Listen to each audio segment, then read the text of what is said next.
A to evangelium končí slovy následuj mě, následuj mě.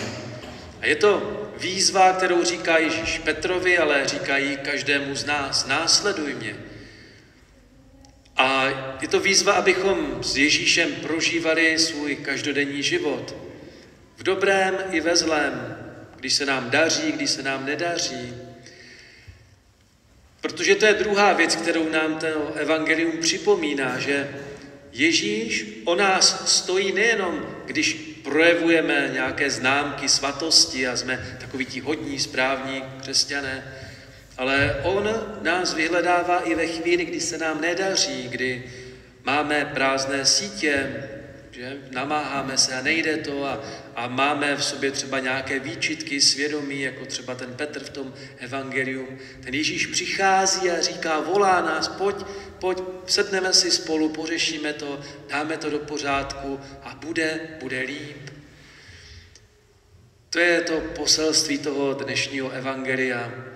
A nejlíp ti bude, když ten svůj život budeš prožívat s čistým srdcem, které je vysvobozené z nějakého hříchu, který tě v životě trápí.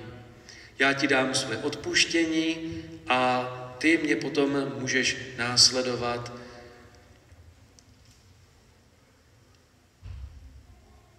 To je poselství, které si máme zapamatovat. A to odpuštění tomu Petrovi se děje tím, že Ježíš mu říká, máš mě rád, 3krát to chce slyšet, že ho Petr miluje. A o tom vyznání lásky bude takový příběh, který vlastně si teďka přečteme a který pro nás může takovou inspirací. Jeden kněz měl přednášku na téma odpuštění a láska. Na úvod vzpomínal na své mládí a říkal, když jsem byl ještě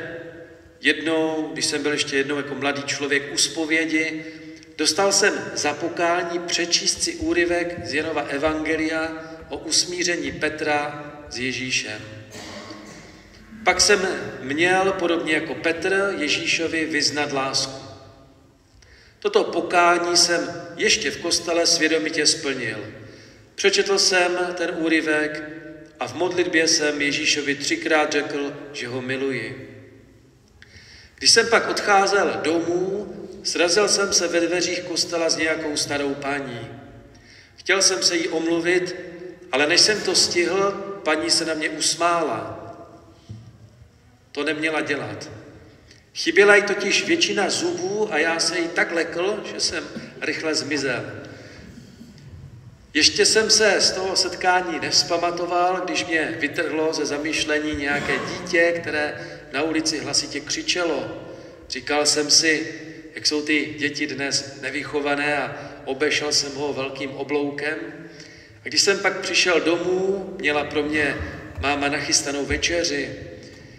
Vzal jsem si jídlo k sobě do pokojíku a tam jsem ho konečně v klidu snědl a bylo mi dobře.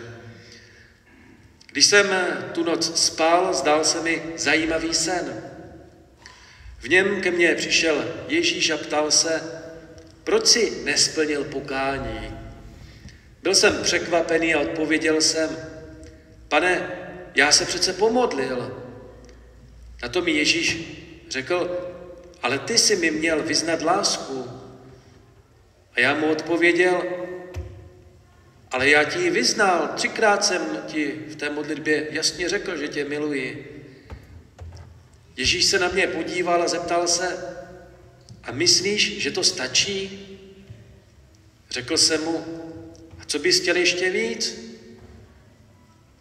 Na to mi Ježíš odpověděl, aby ses na mě usmál, když jsi se mnou srazil v podobě té staré paní, abys se z mě ujal, když jsem křičel strachy v podobě toho malého dítěte, abys mi poděkoval za večeři a snědl jí se mnou, když jsem ti posloužil jako tvoje máma. Toužím potom, abys mi lásku nejen slovy vyznával, ale také, abys mi skutky projevoval. A pak ten kněz měl nějakou to povídání v rámci té obnovy a tam vysvětloval tomu Ježíšovi, že to nemohl, že to nešlo, protože se té paní lekl a v tom strachu tak na to zapomněl se nějak usmívat a pak to dítě, že prostě přece se nebude starat do nějakých záležitostí, že měl obavu a pak, že to, na tu maminku, že to prostě si neuvědomil, že to se někdy stane a vysvětloval těm lidem, že jsou chvíle, kdy se lekneme, kdy prostě se nechceme míchat do cizích záležitostí, nebo kdy zapomeneme na ty nejbližší, prostě jsou takové chvíle, ale že to následování Ježíše, že spočívá právě v tom, že si to uvědomujeme a že jsme připraveni v takových chvílích obstát, když je nějaká výzva k tomu, abychom projevili lásku, takže ji prostě nepromeškáme a takže můžeme se taky tím inspirovat.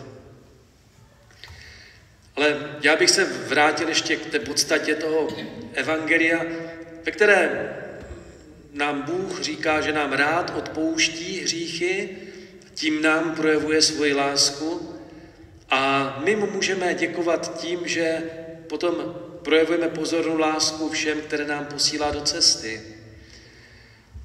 Následovat, jak jsme to slovo poslednímu věnovali, tu pozornost, následuj mě, následovat znamená jednat.